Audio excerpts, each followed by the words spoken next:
नमस्कार मेरे प्यारे विद्यार्थियों। लास्ट क्लास में अपन ने राजस्थान के त्योहार और मेले जो हैं वो स्टार्ट किए थे।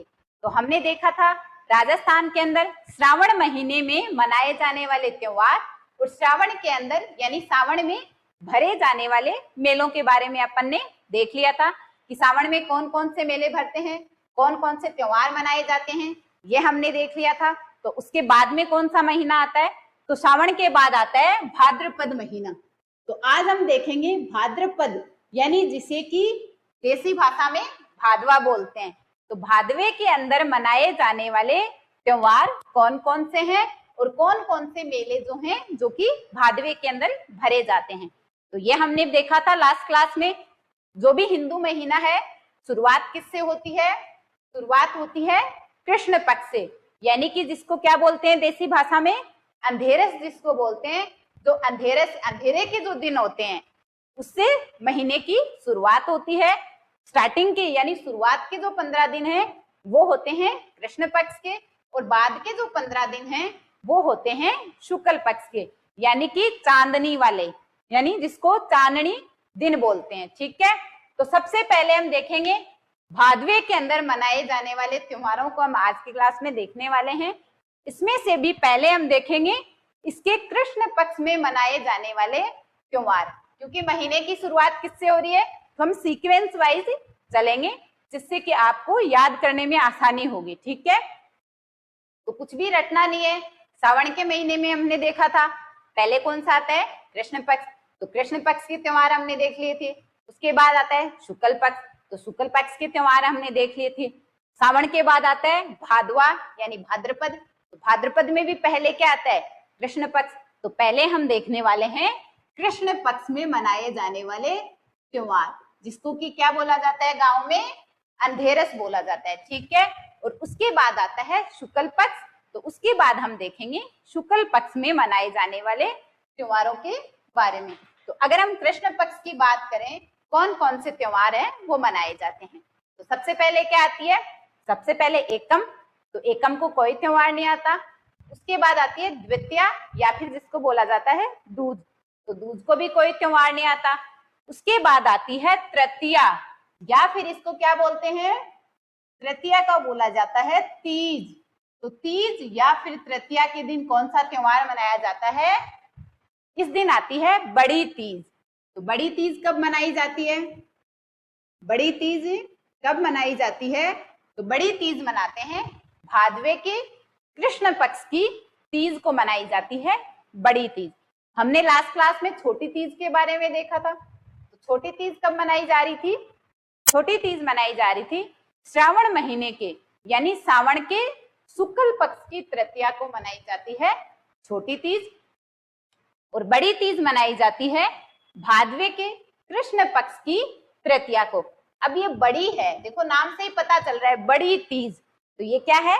बड़ी है। तो बड़ा जो होता है वो क्या है? वही बुढ़ा होता है। अब छोटी और बड़ी में से अगर आपसे पूछा जाए कि बुढ़ी तीज कौन सी हो सकती है, तो ऑब्वियसली जो बड़ी तीज है वो हो सकती है। तो बड़ी तीज को और क्या बोला जाता है और किस नाम से जाना जाता है? इसको जाना जाता है बुढ़ी तीज के नाम से। अगर आपसे पूछा जाए कि बुढ़ी तीज कब मनाई जाती है तो आप बता सकते हो जब बड़ी तीज मनाई जाती है उसी को बुढ़ी तीज बोला जाता है। तो ध्यान रख सकते हो बड़ी से, बड़ी है वही बुढ़ी होगी। ठीक है, तो बुढ़ी तीज भी पूछा जा सकता है। तो बुढ़ी तीज कब मनाई जाएगी? भादवे के कृष्ण पक्ष की तृतीया को। ठीक है, तो हम बिल्कुल जो तिथि होती हैं उनके हिसाब से देखते हुए चलेंगे ताकि आपको कुछ भी रटना नहीं पड़ेगा। ठीक है, हम साथ साथ में याद करते हुए चलेंगे। तो तीज का हमने देखा बड़ी तीज, इसी को क्या बोलते हैं? बुढ़ी तीज। और भी इसको दूसरे नाम से बोला जाता है, और इसको क्या बोला जाता है? और इसको बोलते हैं सातुड़ी तीज। तो अगर आपसे सातुड़ी तीज पूछा जाए तो वो भी क्या है? सातुड़ी तीज जो है वो भी बड़ी तीज को ही बोला जाता है। और इसको क्या बोला जाता है? और इसको बोला जाता है कजली तीज।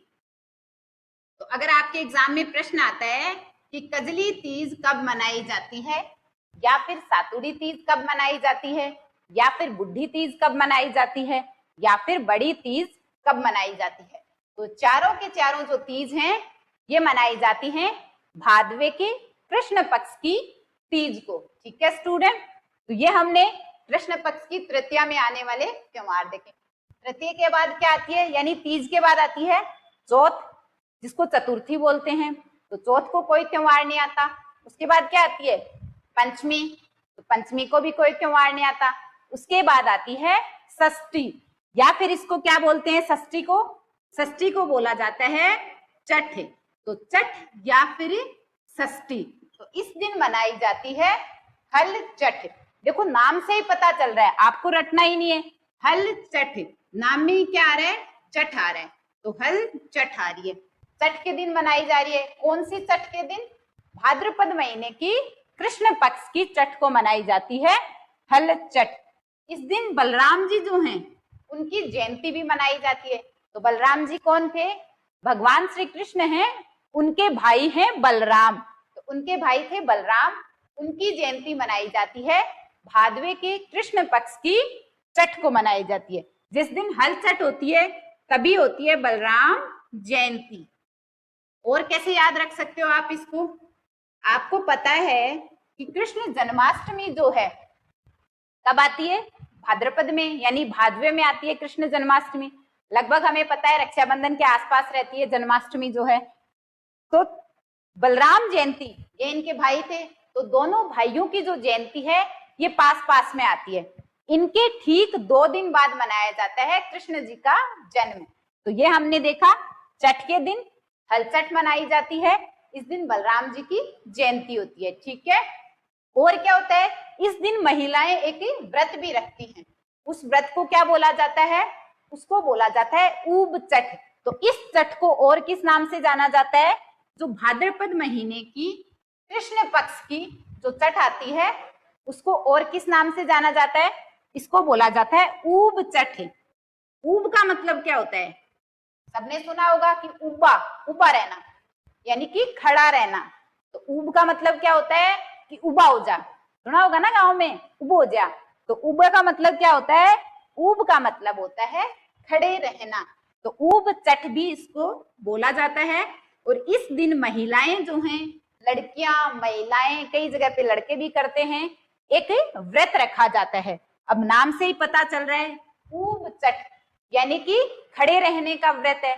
तो इसमें क्या सिस्टम होता है कि शाम को सूरज ढलने के बाद में इसमें इस व्रत के अंदर खड़े रहना होता है जब तक कि चांद दिखाई नहीं देता।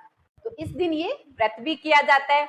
कब, भाद्रपद के कृष्ण पक्ष की छठ को किया जाता है ऊब छठ। तो ये हमने छठ को कौन सा त्योहार मनाया जाता है वो देख लिया। उसके बाद क्या आती है, इसके बाद आती है सप्तमी। सप्तमी को कोई त्योहार नहीं आता। उसके बाद आती है अष्टमी, यानी जिसको आठ्यों बोलते हैं। सप्तमी को देसी भाषा में हम गांव में क्या बोलते हैं, सात्यों बोलते हैं। उसके बाद आठ्यों यानी कि अष्टमी।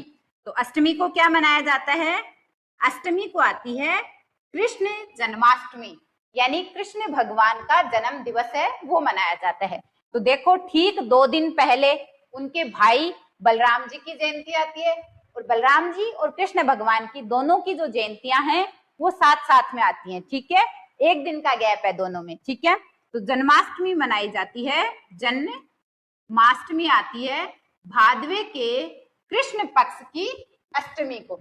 अब इसको आप कैसे याद रख सकते हो, कृष्ण भगवान कैसे थे, कृष्ण भगवान थे काले, तो इनका जन्म कब आता है, कृष्ण पक्ष में आता है। ठीक है, कृष्ण पक्ष कैसा होता है, काला होता है, इसमें रातें हैं वो काली होती हैं, यानी इसमें चांद की जो रोशनी है वो दिखाई नहीं देती, अंधेरे जिसको बोलते हैं। तो कृष्ण भगवान का जन्म हुआ है कृष्ण पक्ष में। ठीक है, और अष्टमी नाम में ही आ रहा है, जन्म अष्टमी, जन्माष्टमी। तो कृष्ण पक्ष की अष्टमी को, ये हमें पता चल गया, रटना नहीं है, याद रख सकते हैं।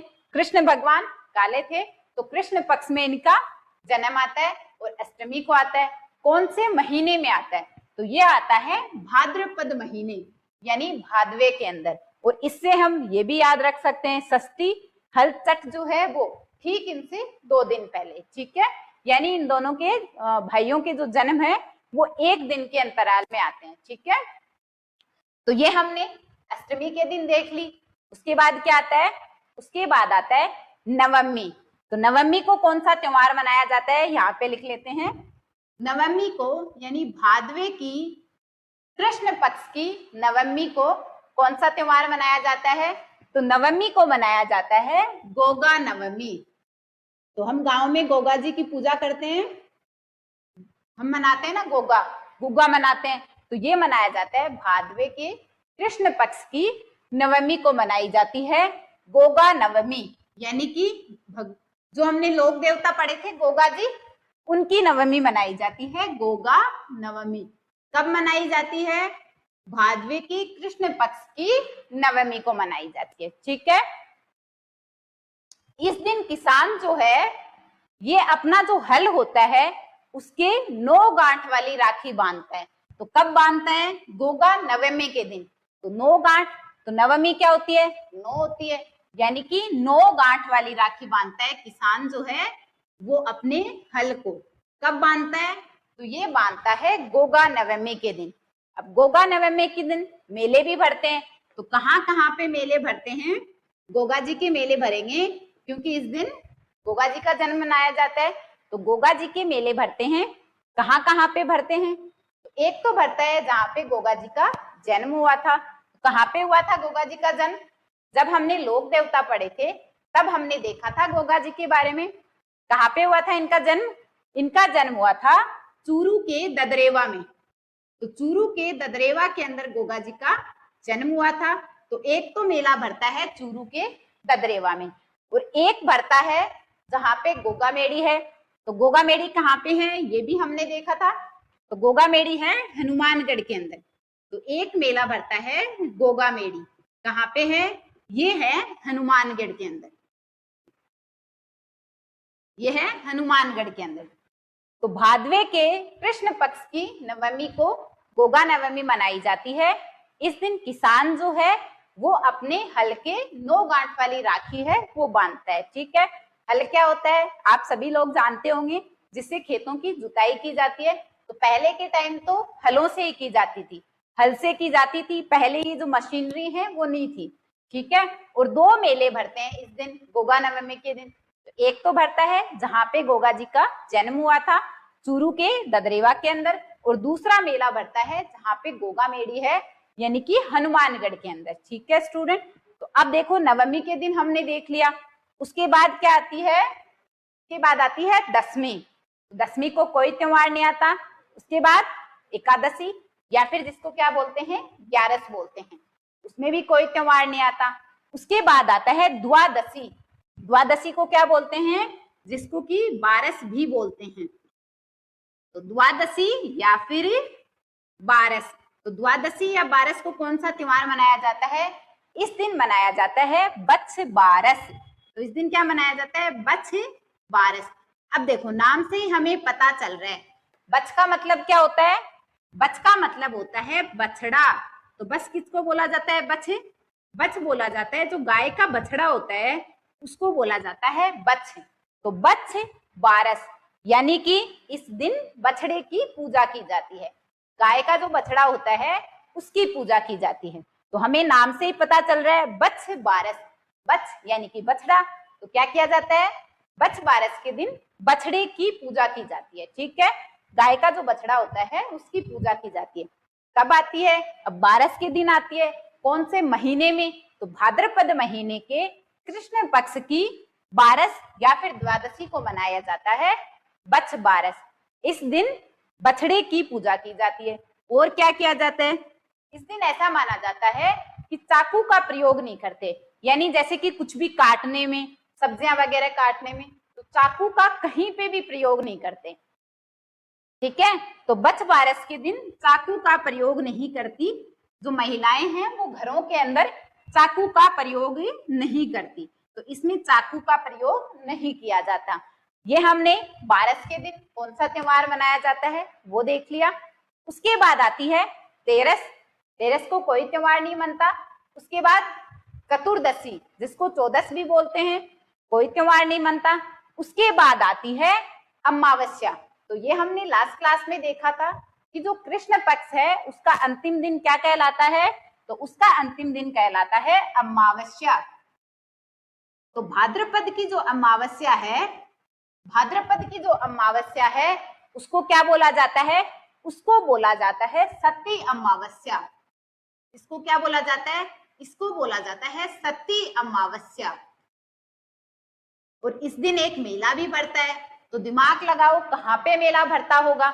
जब इसको सती अमावस्या बोला जा रहा है तो जहाँ पे सती माता का मंदिर होगा वहीं पे मेला भरेगा। और ये हमने पढ़ा था कि सती माता का मंदिर कहाँ पे है, ये हमने पढ़ा था जब हम लोक देवियां पढ़ रहे थे, तब हमने सती माता के बारे में देखा था।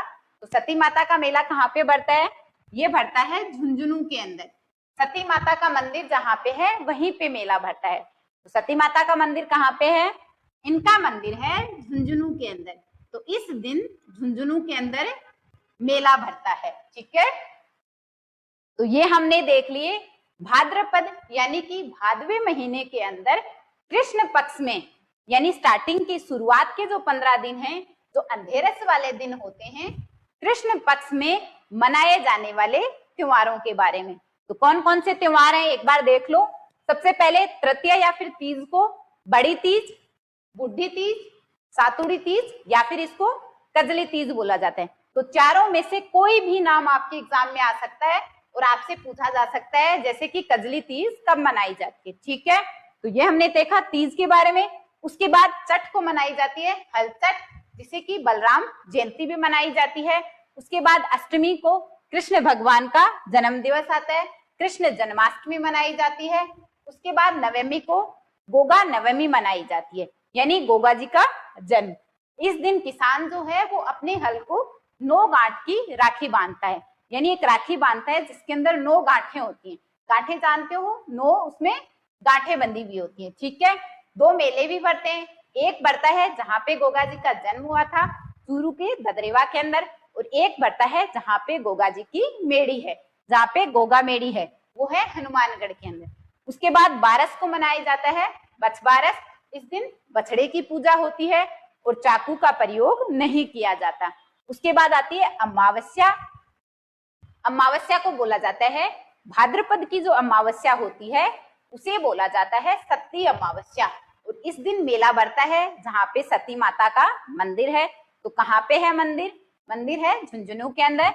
तो सती अमावस्या के दिन सती माता का जो मेला है ये भरता है झुंझुनू के अंदर। तो ये आपको ध्यान रखना है, काफी महत्वपूर्ण बातें हैं, एग्जाम में इनसे प्रश्न हैं वो पूछे जाते हैं। तो ये हमने कृष्ण पक्ष में मनाए जाने वाले जो त्योहार हैं उनके बारे में देख लिया। अब हम देखते हैं शुक्ल पक्ष के अंदर मनाए जाने वाले त्योहार। तो भाद्रपद यानी भादवे के महीने में शुक्ल पक्ष के अंदर कौन कौन से त्योहार जो हैं वो मनाए जाते हैं, तो उनके बारे में देख लेते हैं।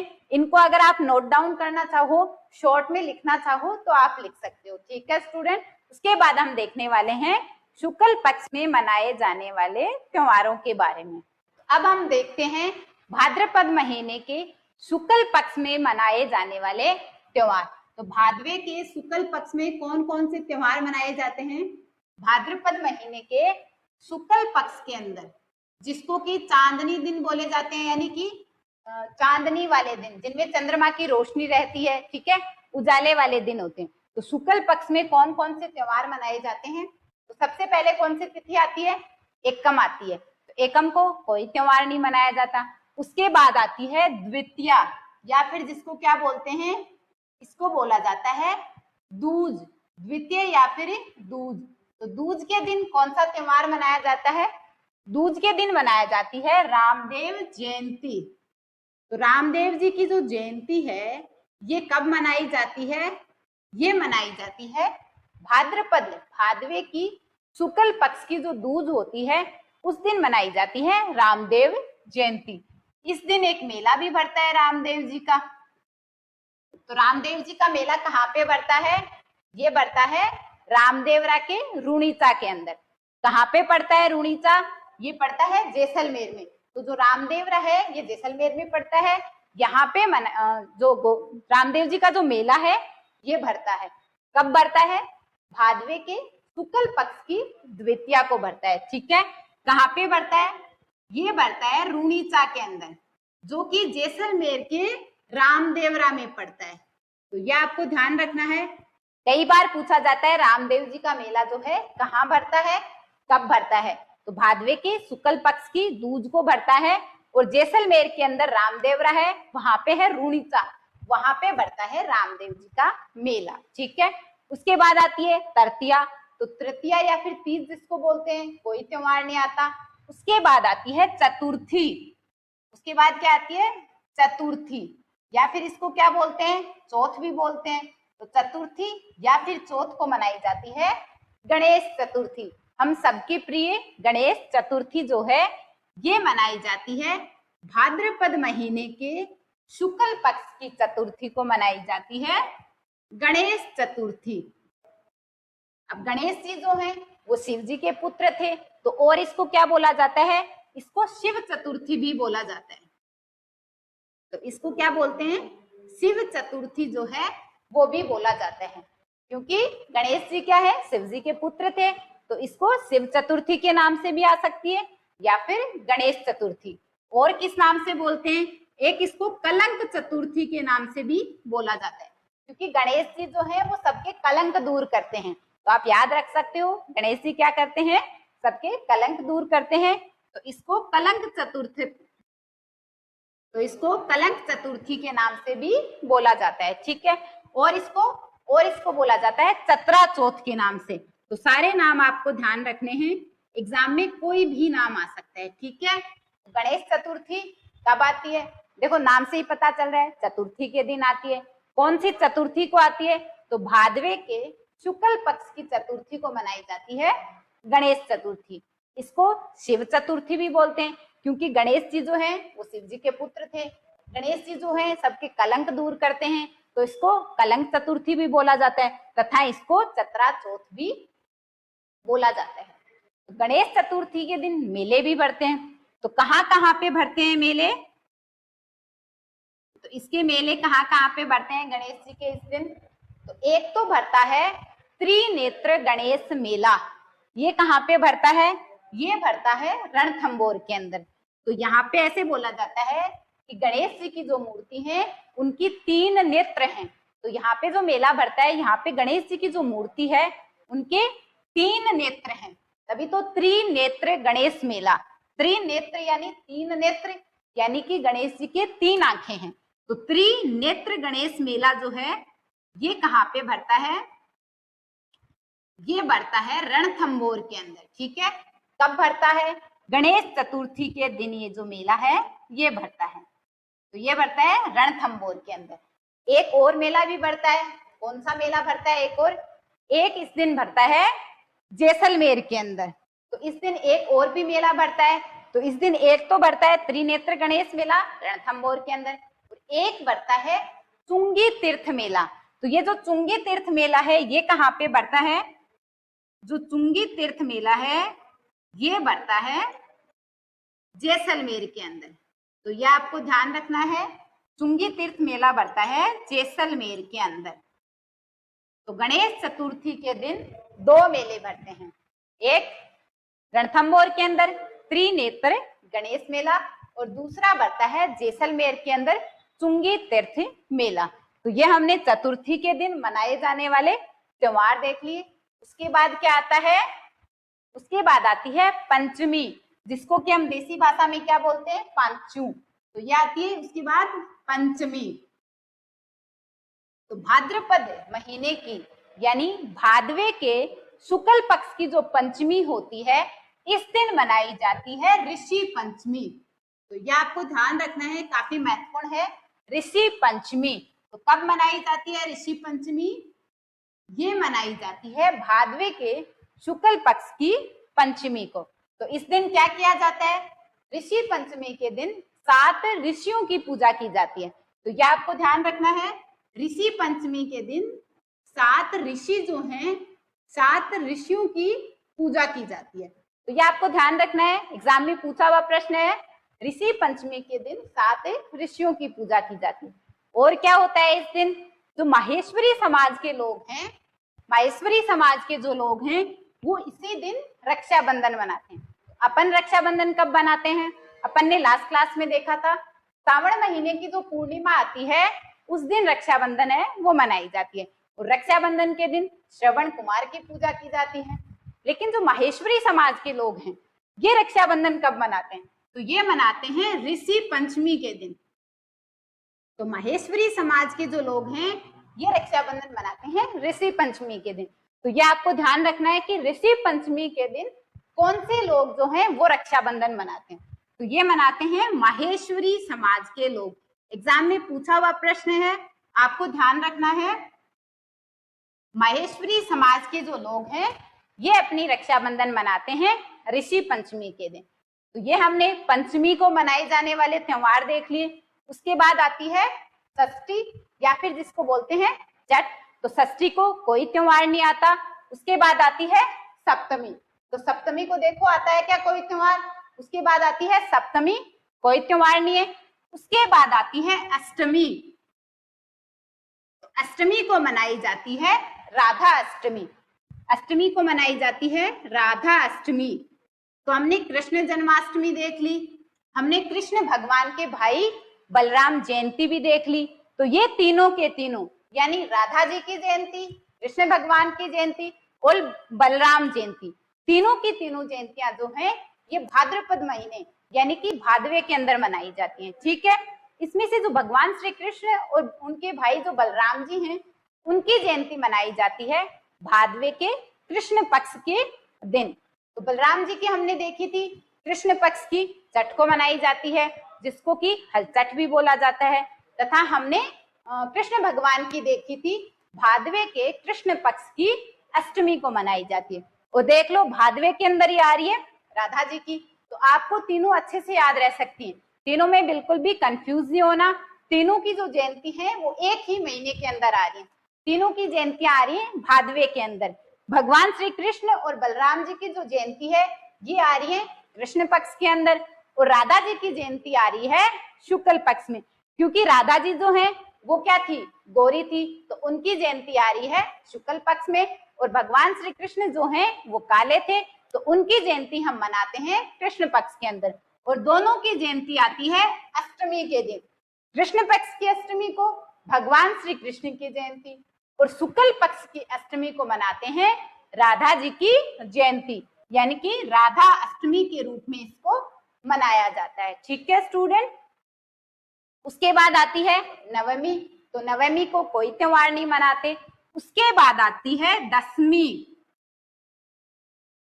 तो भाद्रपद महीने के शुक्ल पक्ष की जो दशमी है उस दिन मनाई जाती है तेजा दशमी। तो तेजा दशमी देखो नाम से ही हमें पता चल रहा है, नाम से ही पता चल रहा है कि तेजा जी जो लोक देवता हुए हैं हमारे तेजा जी, उनकी जयंती मनाई जाती है। तो तेजा जो दशमी है ये मनाई जाती है लोक देवता तेजा जी की जयंती के रूप में। कब मनाई जाती है? तो भाद्रपद महीने के शुक्ल पक्ष की दशमी को मनाई जाती है तेजा दशमी, जो कि तेजा जी के जन्म दिवस के रूप में मनाई जाती है, तेजा जी की जयंती के रूप में मनाई जाती है। इस दिन मेला भी बढ़ता है। तो तेजा दशमी के दिन मेला कहाँ पे बढ़ता है? तेजा जी का मेला बढ़ता है। कहाँ पे बढ़ता है? जब हमने लोक देवता पढ़े थे तब भी हमने देखा था तेजा जी का मेला कहाँ पे बढ़ता है, तेजा जी का जन्म कहाँ पे हुआ था। तो हमने देखा था इनका जन्म हुआ था नागौर के खरनाल के अंदर। तो तेजा जी का जन्म कहाँ पे हुआ था? नागौर के खरनाल में इनका जन्म हुआ था। और इनका जो मेला है वो कहाँ पे बढ़ता है? तो वो बढ़ता है नागौर के पर्वतसर के अंदर। तो दोनों चीजें आपको ध्यान रखनी है। नागौर के पर्वतसर के अंदर जो तेजा जी है इनका मेला भरता है। दोनों जगह कहाँ पे पड़ती है? दोनों जगह पड़ती है नागौर के अंदर। तो नागौर के पर्वतसर में तेजा जी का जो मेला है ये भरता है, और इनका जन्म हुआ था नागौर के खरनाल के अंदर। तो ये हमने देख लिया दशमी के दिन मनाए जाने वाले त्योहार। उसके बाद आती है एकादशी। उसके बाद आती है एकादशी। कहाँ पे लिखे? अपने पास बोर्ड पे जगह नहीं बची तो इसको साफ कर लेते हैं। उसके बाद देखते हैं हमें एकादशी के बारे में। तो उसके बाद आती है एकादशी। तो दशमी तक हमने देख लिया, दशमी को तेजा दशमी मनाई जाती है। उसके बाद आती है भाद्रपद महीने के शुक्ल पक्ष की जो एकादशी है वो। तो एकादशी को क्या मनाया जाता है? एकादशी, या फिर जिसको हम क्या बोलते हैं देसी भाषा में, इसको हम बोलते हैं ग्यारस। तो गांव में इसको ग्यारस ही बोला जाता है। तो एकादशी या फिर ग्यारस को मनाई जाती है जल झूलनी एकादशी। तो इस दिन क्या मनाई जाती है, जल झूलनी एकादशी जो है वो मनाई जाती है, जल झूलनी एकादशी। या फिर इसको क्या बोलते हैं, या फिर इसको बोलते हैं देव झूलनी एकादशी, इसको बोलते हैं देव झूलनी एकादशी। तो दोनों में से कोई भी आपके एग्जाम में आ सकता है, आपको दोनों ध्यान रखने हैं। अगर आपसे पूछा जाए कि जल झूलनी एकादशी जो है वो कब मनाई जाती है, तो ये आती है भाद्रपद महीने के शुक्ल पक्ष की एकादशी को।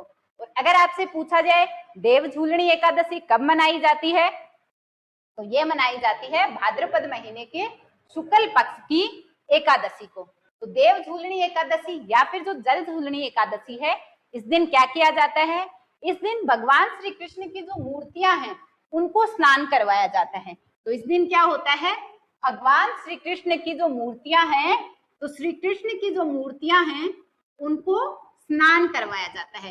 तो यह आपको ध्यान रखना है, श्री कृष्ण की जो मूर्तियां हैं उनको स्नान करवाया जाता है जल झूलनी एकादशी के दिन। देखो आप कैसे याद रख सकते हो, जल झूलनी यानी कि जल से झुलाते हैं, यानी कि जल से नहलाते हैं। तो किसको नहलाते हैं, जो भगवान श्री कृष्ण हैं उनकी मूर्तियों को जल से स्नान करवाते हैं जल झूलनी एकादशी को। और यहाँ पे देव, देव का मतलब भी क्या होता है, भगवान होता है। तो भगवान श्री कृष्ण की जो मूर्तियां हैं उनको स्नान करवाते हैं देव झूलनी एकादशी या फिर जल झूलनी एकादशी को। ठीक है स्टूडेंट, उसके बाद क्या आता है, एकादशी के बाद आती है द्वादशी या फिर जिसको बारस बोलते हैं। तो उसपे कोई त्योहार नहीं आता। उसके बाद आती है त्रयोदशी या फिर तेरस। तो तेरस को भी कोई त्योहार नहीं आता। उसके बाद आती है चतुर्दशी, उसके बाद आती है चतुर्दशी। तो चतुर्दशी या फिर इसको क्या बोलते हैं, इसको बोलते हैं चौदस। तो गांव में इसको चौदस बोलते हैं। तो चतुर्दशी के दिन क्या किया जाता है, इस दिन मनाई जाती है अनंत चतुर्दशी। तो चतुर्दशी के दिन मनाई जाती है अनंत चतुर्दशी। तो अनंत चतुर्दशी जो है ये मनाई जाती है भाद्रपद महीने के शुक्ल पक्ष की जो चतुर्दशी आती है उस दिन मनाई जाती है अनंत चतुर्दशी। तो अनंत चतुर्दशी के दिन क्या किया जाता है, अनंत चतुर्दशी जो आती है उस दिन क्या होता है, हमने देखा था गणेश चतुर्थी कब आ रही थी। तो गणेश चतुर्थी आ रही थी, जो चतुर्थी पड़ती है भाद्रपद महीने के शुक्ल पक्ष की चतुर्थी को आती है गणेश चतुर्थी। तो गणेश चतुर्थी के दिन क्या किया जाता है, जो भगवान गणेश जी हैं उनकी मूर्तियों की स्थापना करते हैं, तथा जब मूर्तियों की स्थापना हुई है तो उनका विसर्जन भी होगा। तो स्थापना तो कब हो जाती है, चतुर्थी के दिन गणेश जी की मूर्तियों की स्थापना होती है, जब हम गणेश चतुर्थी मनाते हैं। ठीक है, जब उन मूर्तियों की स्थापना हुई है तो उनका विसर्जन भी होगा। तो उनका विसर्जन कब होता है, तो उन गणेश जी की मूर्तियों का जो विसर्जन है वो किया जाता है अनंत चतुर्दशी के दिन। तो यह आपको ध्यान रखना है, गणेश चतुर्थी के दिन गणेश जी की मूर्तियों की स्थापना की जाती है। और उसके बाद आती है चतुर्दशी, यानी कि अनंत चतुर्दशी के रूप में जिसको बोला जाता है। इस दिन किया जाता है गणेश जी की जो मूर्तियां हैं उनका विसर्जन। तो गणेश जी की मूर्तियों का विसर्जन किया जाता है अनंत चतुर्दशी के दिन। और स्थापना हुई थी गणेश चतुर्थी के दिन, या फिर चतरा चौथ बोलते हैं, या फिर कलंक चौथ भी बोलते हैं, या फिर उसको शिव चतुर्थी भी बोला जाता है। उस दिन गणेश जी की मूर्तियों की स्थापना हुई और अनंत चतुर्दशी के दिन इनकी मूर्तियों का विसर्जन हो गया।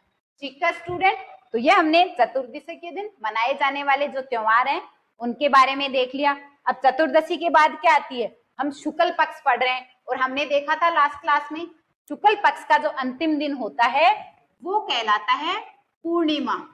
तो भादवे की जो पूर्णिमा होती है उसको क्या हो जाता है, भादवे की पूर्णिमा को श्राद्ध जो है वो प्रारंभ हो जाते हैं। तो इस दिन हो जाते हैं श्राद्ध प्रारंभ। तो श्राद्ध कब प्रारंभ हो जाते हैं, भाद्रपद महीने की पूर्णिमा को श्राद्ध जो है वो शुरू हो जाते हैं। तो श्राद्ध में क्या किया जाता है, जो भी हमारे बड़े बुजुर्ग होते हैं जिनका कि स्वर्गवास हो गया होता है, उनके लिए मतलब पक्षियों को खाना खिलाया जाता है, भगवान को उसका भोग लगाया जाता है। तो ये होते हैं श्राद्ध। श्राद्ध कब शुरू हो जाते हैं, भाद्रपद महीने की पूर्णिमा से जो श्राद्ध है वो शुरू हो जाते हैं। तो ये हमने आज की क्लास में भाद्रपद महीने के अंदर मनाए जाने वाले त्योहार और भाद्रपद महीने के अंदर जो भरने वाले मेले हैं उनके बारे में देख लिया। पहले हमने कृष्ण पक्ष में भरने वाले मेले और त्योहार देखे थे, उसके बाद हमने शुक्ल पक्ष के अंदर भरने वाले जो मेले और त्योहार हैं उनके बारे में देख लिया। तो सबसे ज्यादा जो त्योहार हैं वो आते हैं भाद्रपद महीने के अंदर। तो लगभग सभी तिथियों में कोई ना कोई त्योहार पड़ रहा था, तो ये हमने देख लिया। तो स्टूडेंट्स आज की क्लास में हम इतना ही करते हैं। आज की क्लास का आपको सारी चीजें क्लास में समझ में आ गई होंगी, इनमें रटने वाला कुछ भी नहीं है। हमने सारी चीजें तिथि के अनुसार देखें, तो तिथि के अनुसार आप चलते जाना और सारी चीजें आपको जो है वो याद हो जाएंगी। तो एक दो बार अगर इसको रिवाइज करोगे तो आपको सारी चीजें याद हो जाएंगी। तो स्टूडेंट्स आज की क्लास में हम इतना ही करते हैं, बाकी काम नेक्स्ट क्लास में कंटिन्यू करेंगे। जो भी हमारा अगला मंथ है उसमें आने वाले जो त्योहार हैं उनको हम नेक्स्ट क्लास में पढ़ेंगे। थैंक यू स्टूडेंट्स, मिलते हैं नेक्स्ट क्लास में।